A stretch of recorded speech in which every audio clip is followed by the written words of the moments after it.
Assalamu alaikum everyone, it's your Mahi and welcome to my YouTube channel.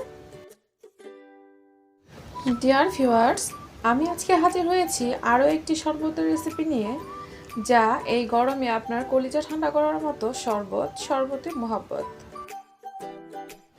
আর এই শরবত-ই-মোহাব্বত দিল্লির জামে মসজিদের খুবই ভাইরাল আর জনপ্রিয় একটি শরবত, যা এখন বাংলাদেশে খুবই জনপ্রিয়।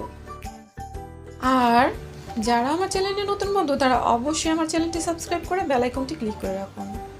চলুন তাহলে আর কথা না বাড়িয়ে মূল পর্বে চলে যাই।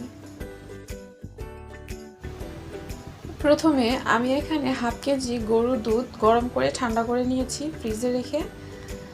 আর এর মধ্যে দিয়ে দিচ্ছি কনডেন্স মিল্ক। আপনারা চাইলে এখানে সুগার সিরাপ বা সুগারও ব্যবহার করতে পারেন আপনাদের টেস্ট অনুযায়ী।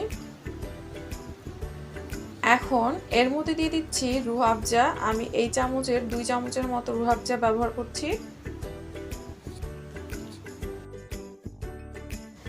এখন আমি দিয়ে দিচ্ছি বরফ, যা আমি এই বড় বাটিতে বরফটাকে জমিয়ে নিয়েছি। আপনারা চাইলে বরফ কিউবও ব্যবহার করতে পারেন। এখন সবকিছু খুব ভালোভাবে আমি মিশিয়ে নিচ্ছি। আর আপনারা অবশ্যই কনডেন্স মিল্ক ব্যবহার করতে চেষ্টা করবেন, তাতে শরবতের টেস্ট অনেক গুণ বেড়ে যায়। এখন দিয়ে দিচ্ছি 1 ফালি তরমুজ কুচি কুচি করে কেটে, দেখুন কিভাবে।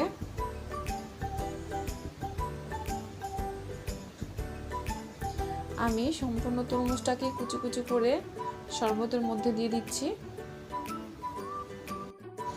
আর অবশ্যই তরমুজের লাল অংশটাই ব্যবহার করতে হবে, আর এই সাদা অংশটা বাদ দিয়ে দিতে হবে।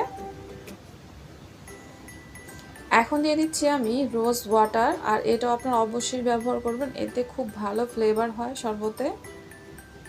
এখন সব কিছু মিশিয়ে নিচ্ছি। এখন আমি একটি গ্লাসে ঢেলে আপনাদেরকে দেখাচ্ছি কতটা সুন্দর আর লোভনীয় হয়েছে শরবতটি।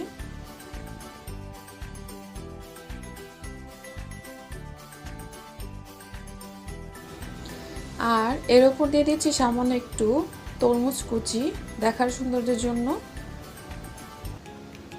ডিয়ার ভিউয়ার্স, তৈরি হয়ে গিয়েছে মজাদার দিল্লির জামে মসজিদের খুবই জনপ্রিয় একটি শরবত-ই-মোহাব্বত। আর এই গরমে আপনার মন আর কলিজা ঠান্ডা করার মতো এই শরবতটি অবশ্যই বাসায় ট্রাই করবেন।